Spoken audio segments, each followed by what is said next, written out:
Começa agora um novo episódio do Inverso da Moeda. Eu sou a Susana Rosa e tenho comigo nesta edição João Maria Jonet, que com 26 anos é licenciado em Ciência Política e Relações Internacionais.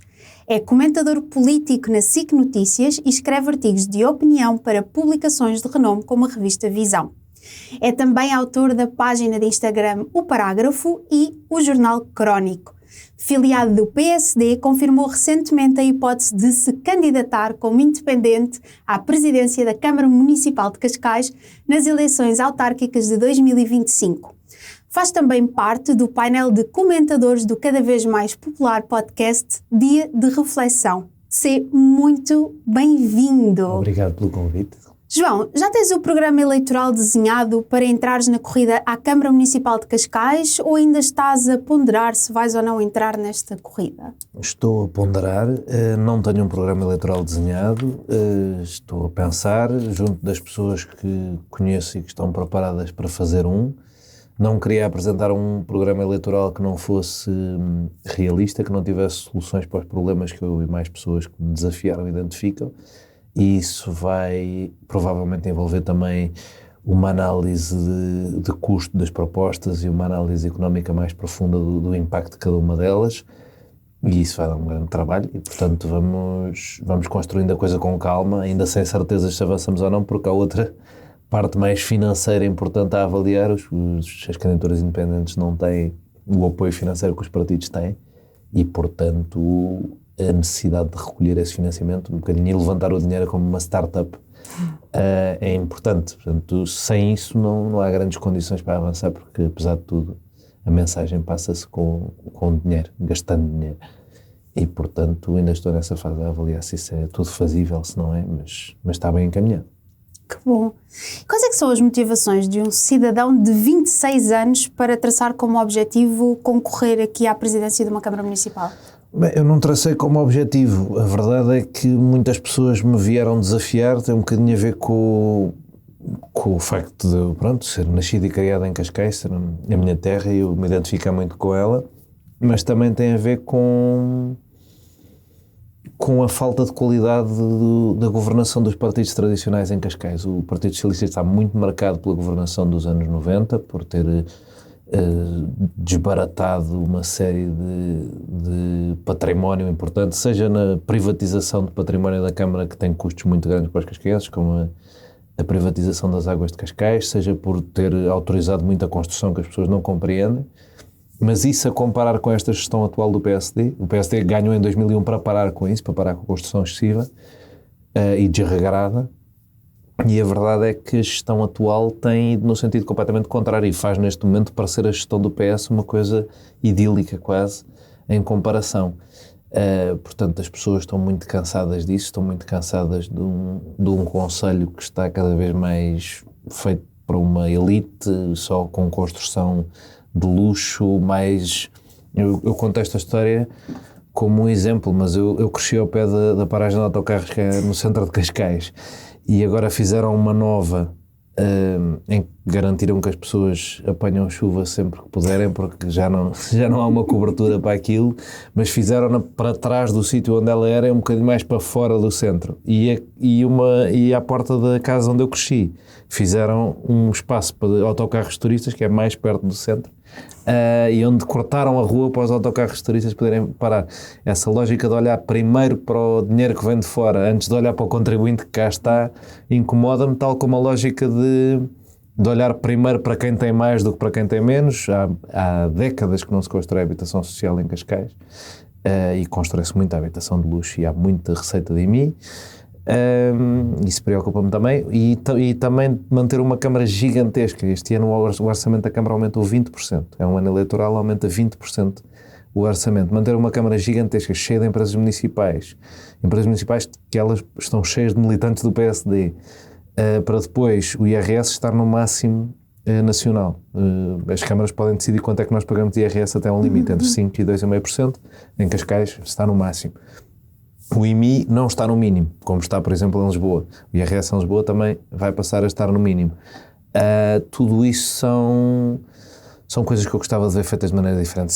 Eu acho que se a Câmara tivesse se quem está na Câmara sentisse que é possível perder, não dava tão por garantidos os eleitores que é em Cascais e não governava tanto para outras pessoas que não os eleitores, seja para militantes do PSD, seja para grandes investidores, seja para turistas. Eu acho que, obviamente, todas estas coisas são importantes. Participar politicamente, atrair investimento, atrair turismo, mas a falta de prioridade que se dá a quem lá vive e não se ouvir quem lá vive é uma coisa que me preocupa há muito tempo. Por isso é que eu estou a considerar isto e por isso é que tanta gente vai falar comigo. Eu também procurei, eu acho que não sou um candidato ideal, acho que já procurei candidatos que eu achava que fossem melhores que eu, com mais experiência que eu, mas no fim do dia eu acho que o defeito da falta de experiência é menos mau do que o defeito de não ouvir as pessoas, o defeito de governar preso a umas palas partidárias e, portanto, acho que não sou melhor que o ideal, mas sou melhor do que o que se arranja e, portanto, acho que faz sentido pensar a candidatura.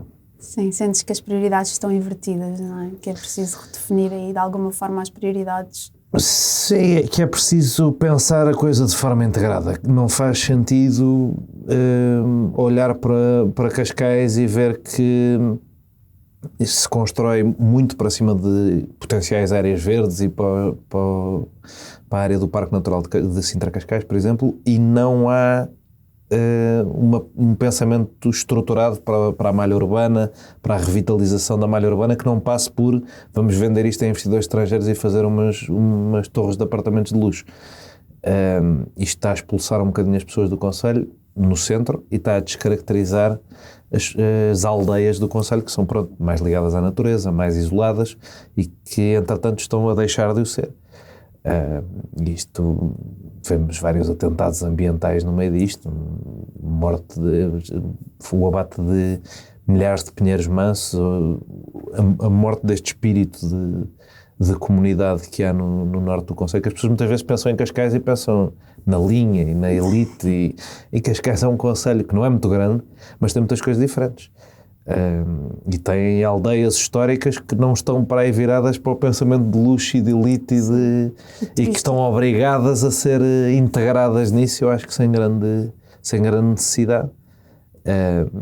E portanto sim, acho que fazia falta pensar mais a coisa de forma integrada enquanto cidade com as suas características específicas, e uma cidade que muitas vezes não quer ser uma cidade, do que deixar a coisa um bocadinho, fazer a coisa um bocadinho ad hoc, que é o que acontece neste momento. As aprovações são de acordo com o dinheiro que aparece para fazer as construções e não uma coisa pensada, tipo, olha, tem esse investimento, vamos ver onde é que esse investimento faz sentido. Não é? Tem esse investimento, vamos arranjar a maneira de fazer exatamente onde quer, como quer. Isso a mim preocupa um bocadinho. Olha, consideras que este é um primeiro passo que tu estás a dar como um passo de afirmação numa carreira ativa na área política? Não, ao contrário de outras pessoas, eu não estou a saltar diretamente do comentário para a política. Eu já fui candidato em Cascais em 2017, com 19 anos. Não fui candidato a presidente, mas estive nas listas de uma candidatura de independentes, apoiada por 2 partidos pequenos. Já participei muito no meu partido, internamente, em campanhas externas, já fiz várias campanhas. E portanto não estou depois, eu acho que isso também é um bocadinho uma lógica das pessoas serem chamadas para comentar, é porque estiveram na ação por dentro e depois vão comentar. Tive uma parte mais inativa do meu percurso em que estive a comentar e estou nessa fase agora, mas não é um primeiro passo, é um 5º ou um 6º passo, mas é um passo que eu acho que é importante, porque é um passo de serviço à minha terra. Eu acho que as pessoas devem, no limite, fazer política por isso, porque se sentem identificadas com o sítio de onde são e querem que aquilo esteja melhor do que está. Olha, e tu vais concorrer, ou a tua pretensão é concorrer aqui como candidato independente. Se já é complicado, no contexto atual, tu conseguires reunir investimento, não é, para as candidaturas das máquinas partidárias, como é que será este processo para tu conseguires aqui reunir financiamento para uma campanha de um candidato independente? É obviamente difícil, nós somos um país com pouco capital no geral, não é? As empresas sabem isso e as campanhas, que são, no fundo, eu comparei com uma startup, não é por acaso, uma campanha é uma empresa que aparece e desaparece no espaço de meses e junta uma série de funcionários que depois deixam de ser. Portanto, é uma coisa mesmo, uma estrutura de missão quase. E é muito difícil conseguir esses investimentos sem oferecer nada em troca, coisa que eu não estou interessado em fazer. Ou seja, ninguém que me apoiará e que me apoiará financeiramente terá a garantia de que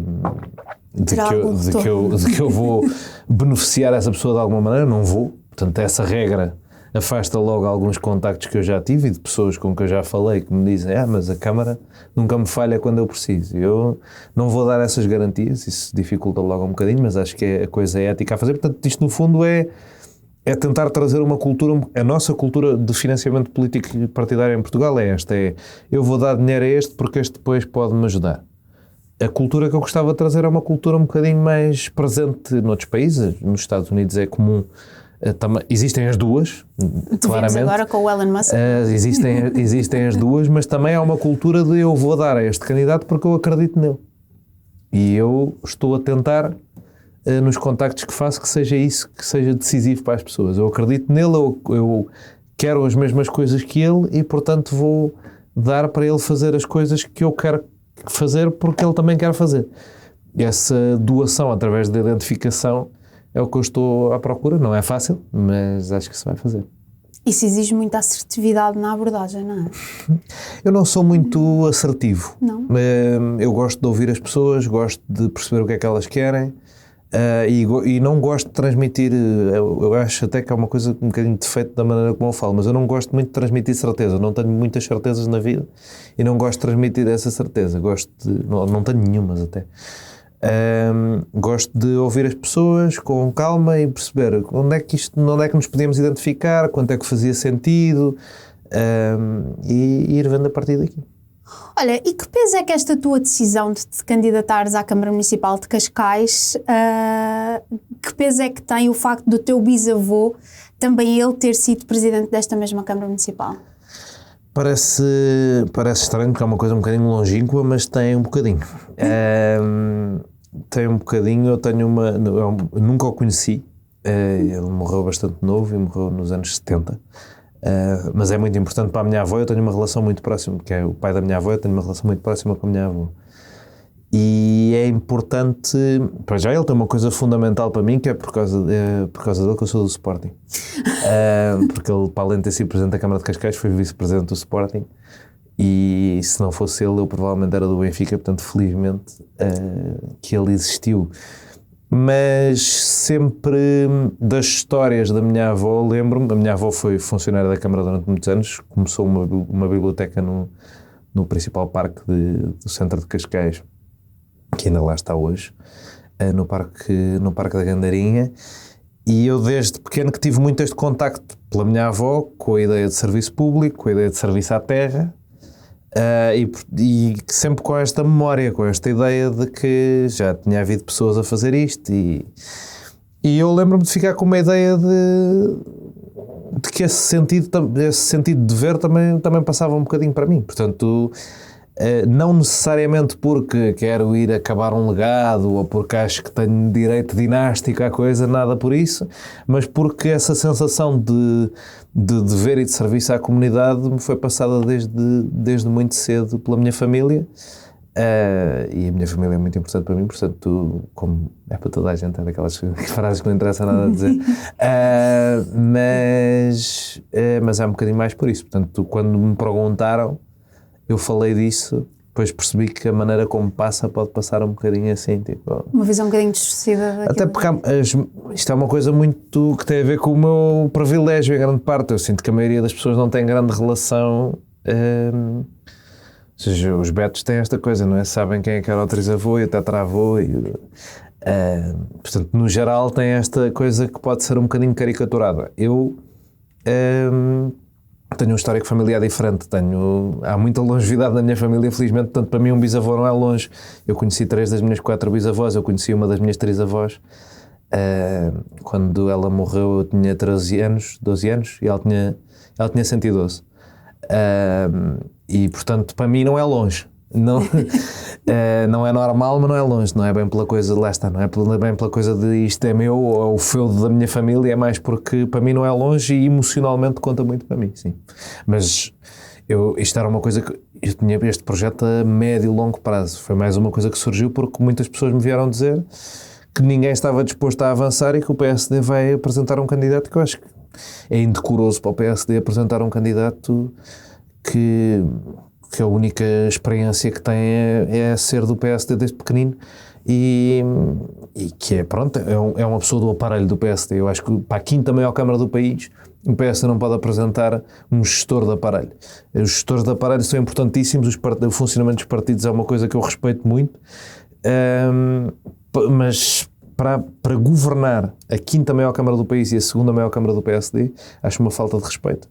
E, portanto, tentei arranjar alternativas. Quando ninguém se quis chegar à frente, pensei que podia ser...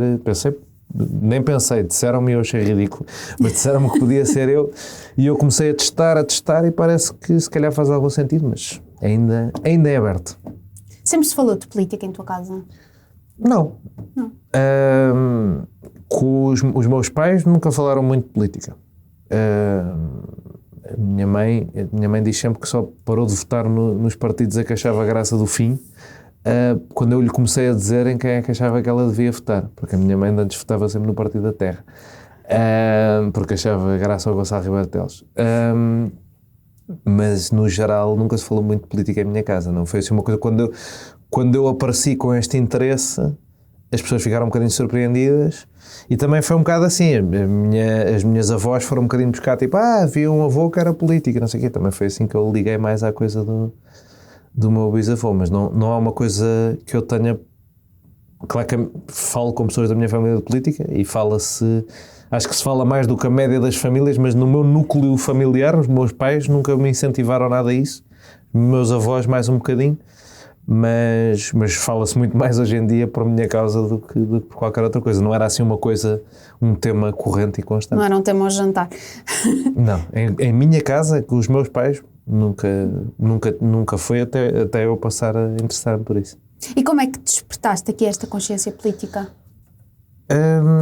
Eu quando era mais novo, era muito obsessivo a saber de coisas. E as coisas que eu comecei a querer saber, como é normal nas crianças, era tipo animais, e eu sabia muito de animais. Depois passei para saber muito de geografia porque queria saber de onde é que os animais eram. Isto era sempre uma coisa muito levada ao detalhe, quando eu era muito mais novo. E depois comecei a ligar um interesse por história. Quando comecei a ligar um interesse por história, isto é para teres a ideia de como não se via notícias em minha casa. Com 8 ou 9 anos comecei a querer ver notícias e a perceber o que é que se passava, porque os meus avós viam, mas os meus pais não tinham muito interesse nisso. E comecei a querer ver, comecei a estar interessado, acho que foi nas legislativas de 2009. Nas legislativas de 2009 percebi que aquilo se estava a passar. Foi um ano com muitas eleições, teve europeias, legislativas e autárquicas. E eu comecei a ver o que é que se estava a passar, achava graça ao António Capucho, na altura que era o candidato em Cascais, do PSD. Também é sempre uma coisa meio fortuita. Uma vez ele foi lá à minha escola e eu fui escolhido para ler uma coisa para ele e era, pronto, mas lembro-me de ser pequeno e achar graça e começar a ficar interessado. Comecei a ver muitas notícias, ler muito sobre a coisa e a partir daí nunca mais ninguém me agarrou. Tua família já está cansada de te ouvir ou ainda te deixa falar sobre política? Eu estou mais cansado de falar com a minha família do que eles estão cansados de me ouvir, acho eu, porque eles puxam muito o tema e eu nunca puxo o tema. Há muitas pessoas na minha família que não concordam muito comigo. E eu também tenho uma família muito grande, portanto há muitas pessoas que também concordam comigo. Eu tenho famílias mesmo muito grandes e muitas ligações.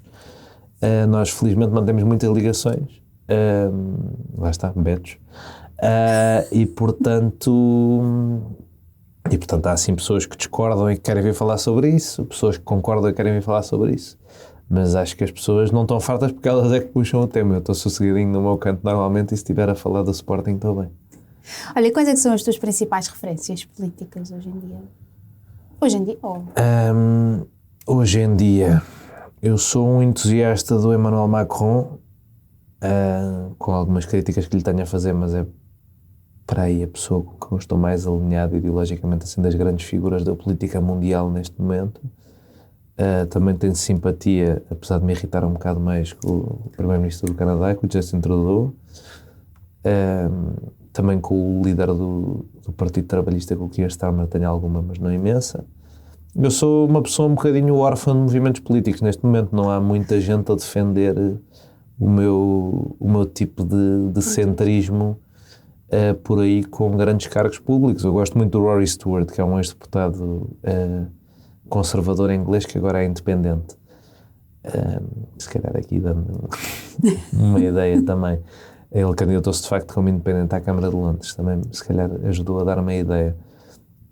Mas esses são assim referências importantes para mim.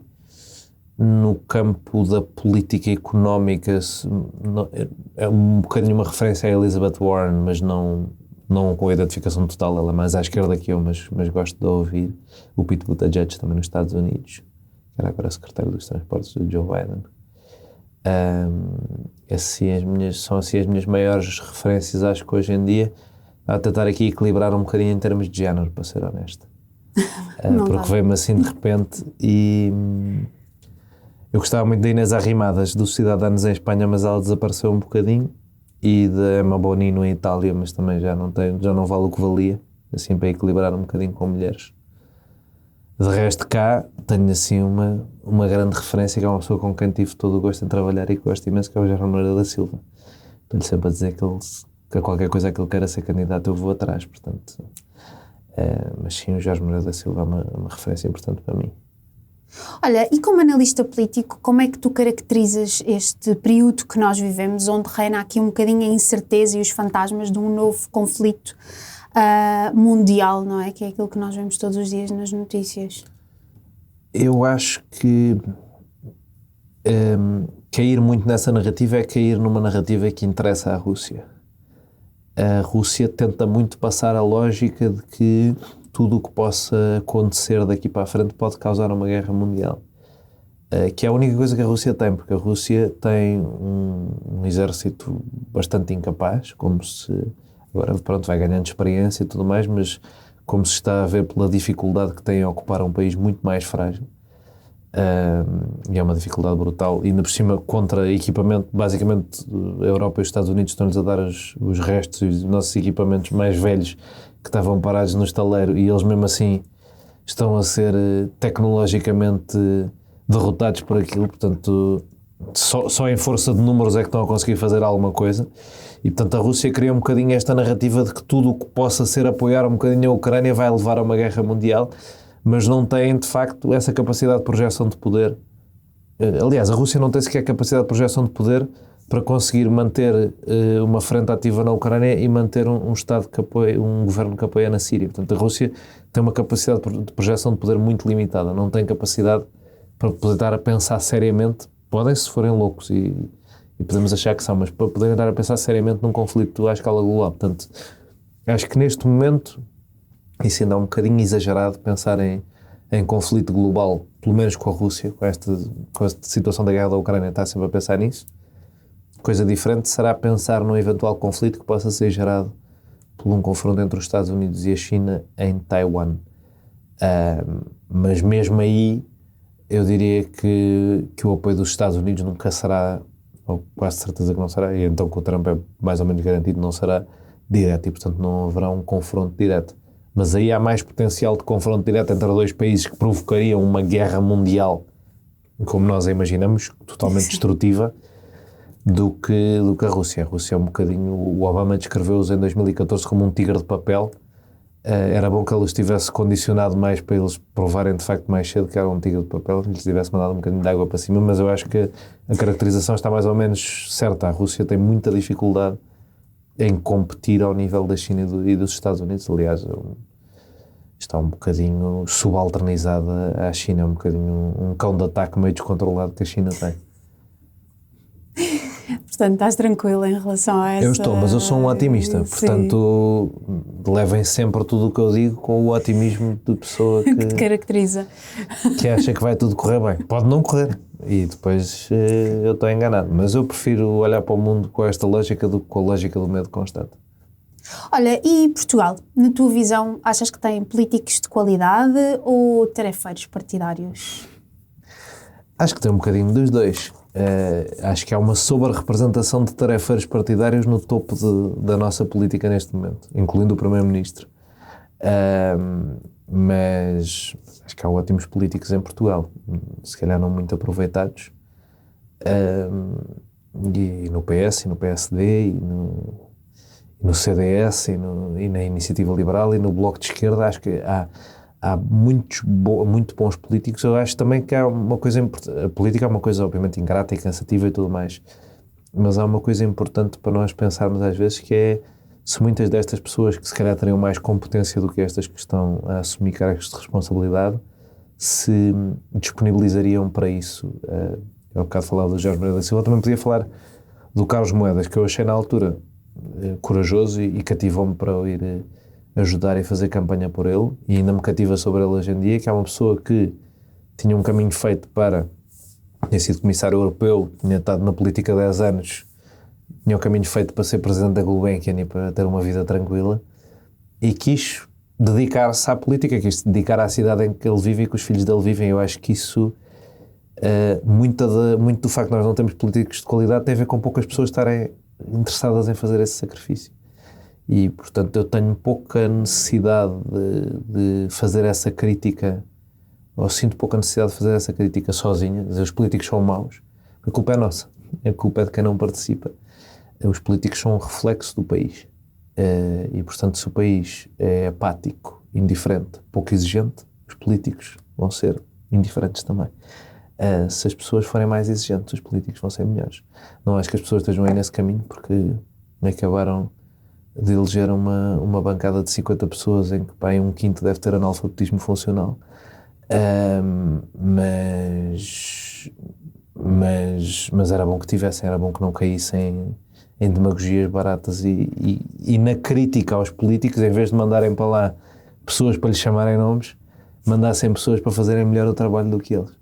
E qual é que é a tua visão sobre a forma como aqui os sucessivos governos, já trazendo aqui um bocadinho mais para o nosso tema do podcast, têm faltado a aposta em investir na literacia financeira? Eu ia dizer investir mais na literacia financeira dos portugueses, mas não é mais nem menos, é investir. Eu já tive algumas vezes esse debate sobre a literacia financeira. Eu não sou hiperpartidário de ter a literacia financeira nas escolas como disciplina, como algumas pessoas falam.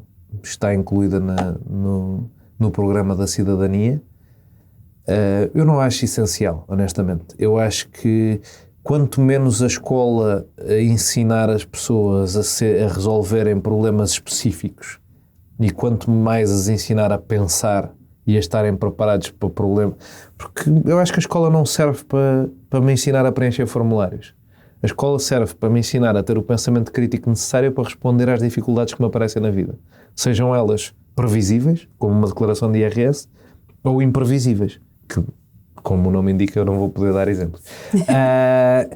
Essa parte é que eu acho que está a falhar, e falha, e acima de dizer que devia haver uma unidade curricular de literacia financeira, ou que a cidadania devia haver literacia financeira, para mim devia haver mais horas de história, mais horas de filosofia, e não só recuperar as horas de história que havia antes dos cortes da última crise, da última crise em que houve cortes e não da última crise,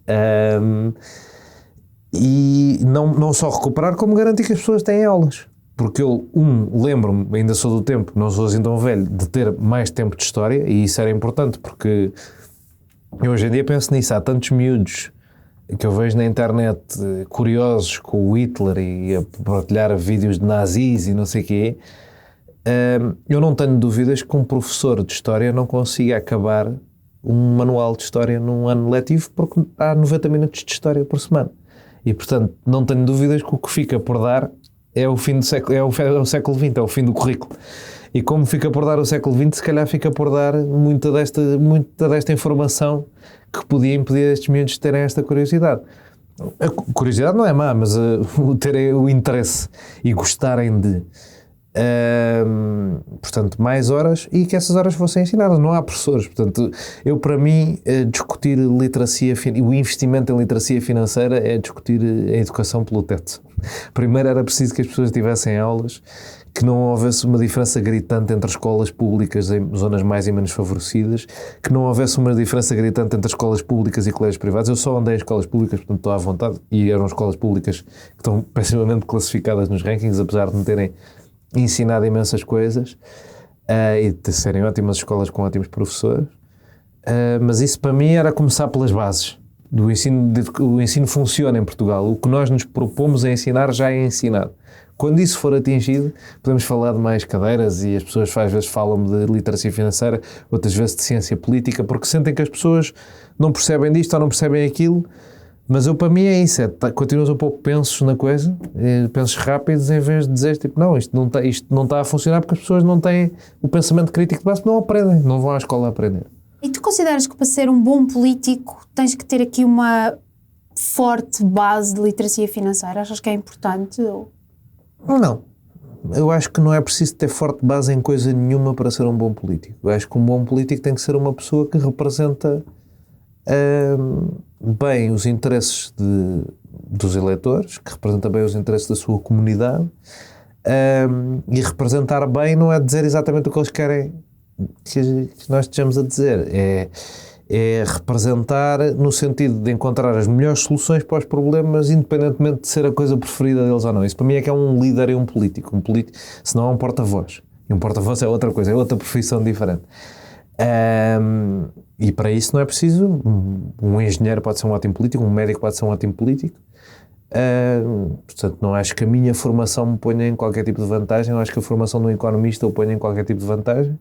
Acho que o que é vantajoso é ter essa capacidade de conciliar diferentes interesses, construir consensos, ouvir as pessoas, construir propostas sólidas e coisas que durem e não coisas para o ganho imediato.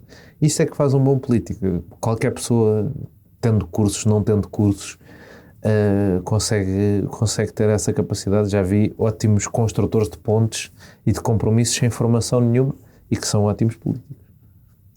E tu, como é que tu lidas com as tuas finanças pessoais? Como é que lido com as minhas finanças pessoais? É uma pergunta complicada. Não com muita poupança, porque sou, como jovem que aluga uma casa em Lisboa, não tenho muita capacidade de poupança. Também, verdade seja dita, que eu invisto muito do que ganho em tentar manter uma estrutura funcional para valorizar mais o que eu produzo, para conseguir ganhar mais dinheiro no futuro e conseguir sustentar melhor no futuro. Portanto, o que eu percebi foi que eu produzo muito conteúdo, escrevo, falo, e precisava de ter uma pessoa que me ajudasse a organizar isso, a partilhar isso, a gerir isso, porque só eu não dava bem comigo. Portanto, também faço muito esse reinvestimento. Em vez de fazer poupança, faço o reinvestimento para o scale-up, se quiseres usar essa linguagem. Mas quando consigo poupar, e às vezes consigo, para já, como eu recebo a recibos verdes, há sempre uma coisa que faço, que é pegar no dinheiro do IVA e pô-lo a render durante um bocadinho. Naquelas, eu sei que não é ótimo, mas para mim é simples e eu também não me preocupo muito, mas tenho no Revolut, há aqueles pacotes que uma pessoa compra um grupo de ações que eles têm lá, com um risco relativo, e ponho para lá normalmente os pagamentos por conta, o que fica por pagar de IVAs e não sei o quê, e ponho para lá. E essa parte há de ser das partes de gestão financeira que eu faço. De resto, se me sobra alguma coisa, ponho nessas coisas, numa poupança assim, ou ponho... Não tenho um PPR, vou ter que fazer, mas eu estou a planear fazer.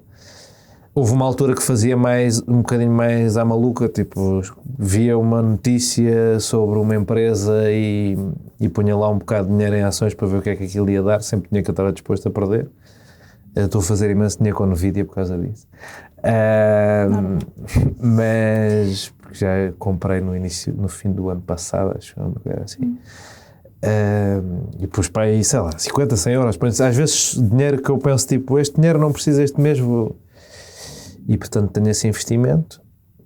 Tentava um bocadinho dividir em 3 coisas, entre ações mais e menos arriscadas, ouro e cheguei a ter um bocadinho de criptomoedas. Entretanto deixei a parte das criptomoedas por questões éticas. Aquilo faz-me um bocadinho de confusão.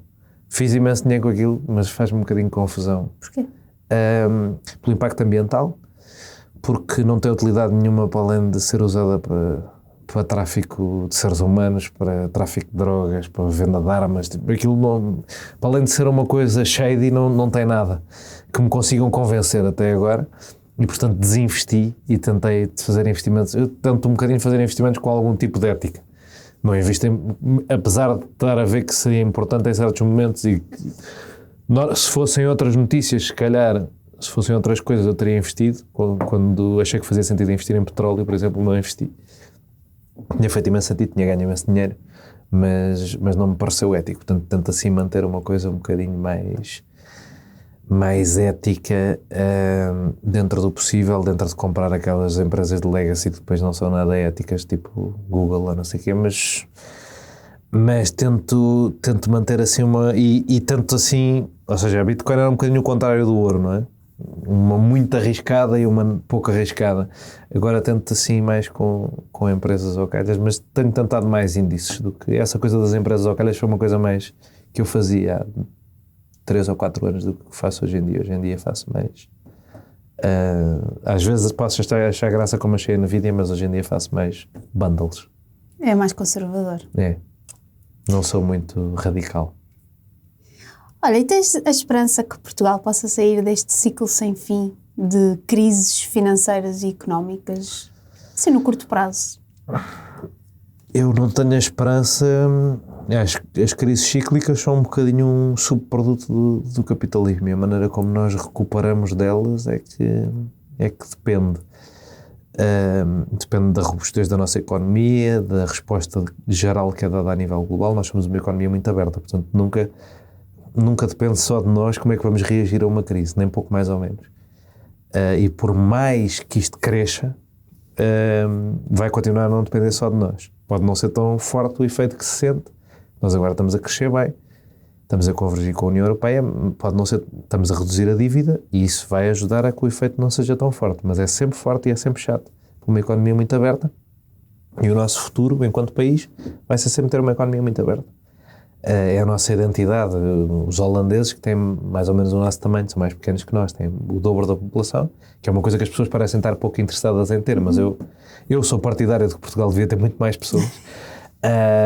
Cabe muito mais gente na Holanda, eles vivem bem e em muito menos espaço do que aqui. As pessoas já têm a sensação que isto está cheio porque é mal gerido, é importante dizer isso. É mal gerida a entrada das pessoas, no sentido em que não há oferta de habitação, não há oferta de transportes públicos, e portanto, mas era bom que o país crescesse populacionalmente se quer crescer economicamente. Mas vamos estar sempre muito dependentes, portanto eu não vejo esse ciclo a mudar. O que vi com bons olhos foi a diferença de resposta da crise, por isso é que há bocado dei um toque nisso, a diferença de resposta da crise da pandemia para a crise do subprime, para a grande recessão. A grande recessão é uma grande recessão por opção política, porque a opção foi pela austeridade. Podia não ter sido.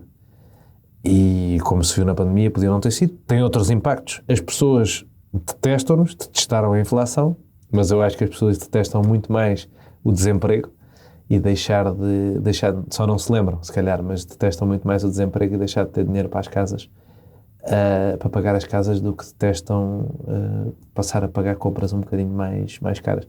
Ou pelo menos eu achava. Nos Estados Unidos parece que é um bocadinho ao contrário. E as pessoas ficaram mais chateadas com a coisa da inflação, castigaram mais os políticos pela inflação. Mas eu acho que a inflação é, apesar de tudo, um resultado negativo preferível a uma longa recessão, que foi o que aconteceu na resposta à crise de 2008. E dirias que atualmente Portugal é um bom país para a tua geração investir e afirmar-se como empreendedora? Eu acho que é muito dramatizado o mal que é. Não acho que seja bom.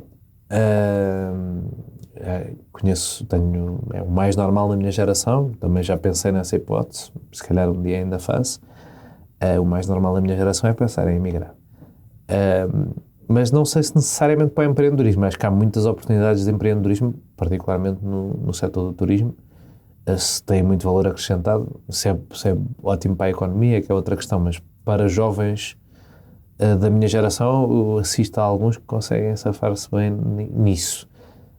Em muitas outras coisas. É muito complicado pelo tamanho do mercado, na criação de conteúdos, na cultura, o tamanho do mercado para jovens da minha idade, a comparar com ir para Londres, não é? Para o teatro, é completamente diferente e para trabalhos de baixos rendimentos, para pessoas da minha geração, para pessoas de todas as gerações, continua a ser preferível ir ganhar um salário mínimo belga ou francês ou luxemburguês do que ganhar um salário mínimo português. E, portanto, obviamente não é ótimo, mas acho que está a ficar melhor. Os salários estão a subir, as condições de vida estão a melhorar e, portanto, não acho que seja um drama nem um fim do mundo.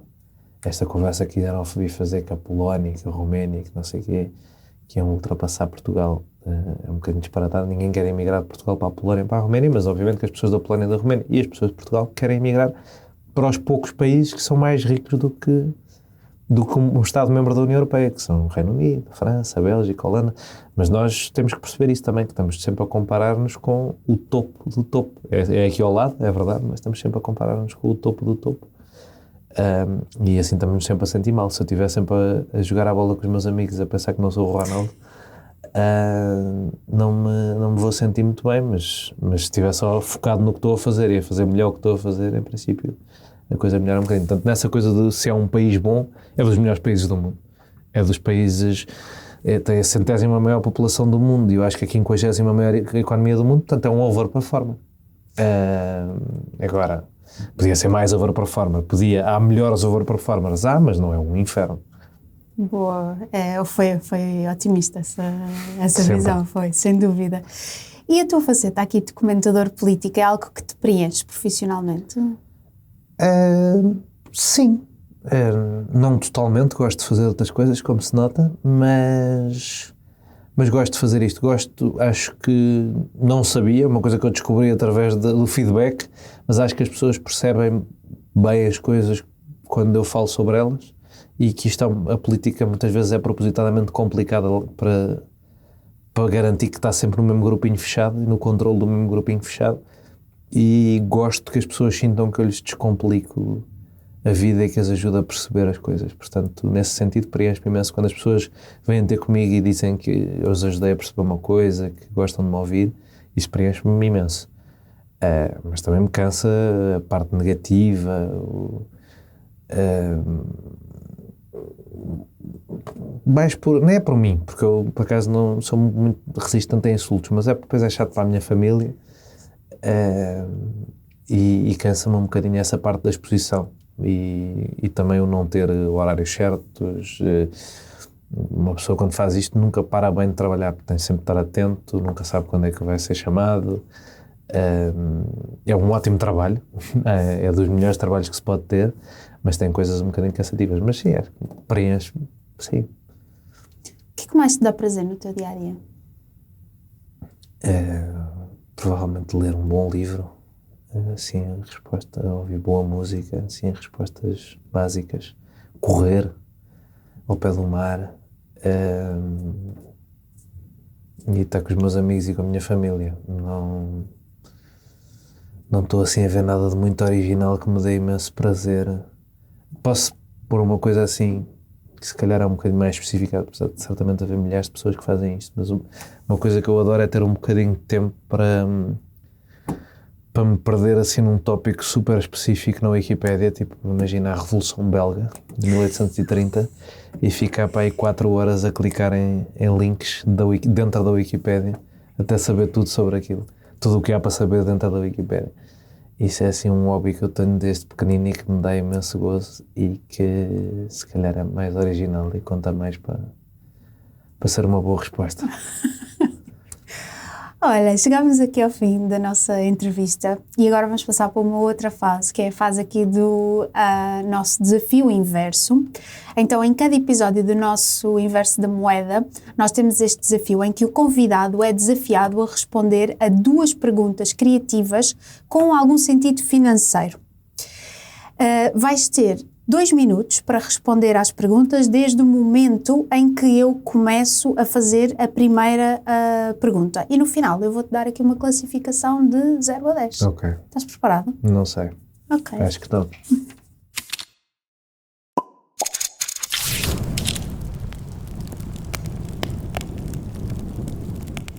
Preparado, João? Acho que sim. Então, temos aqui o nosso contador e vamos começar. Se pudesses pedir apenas um desejo ao universo, o que é que pedirias? Apenas um?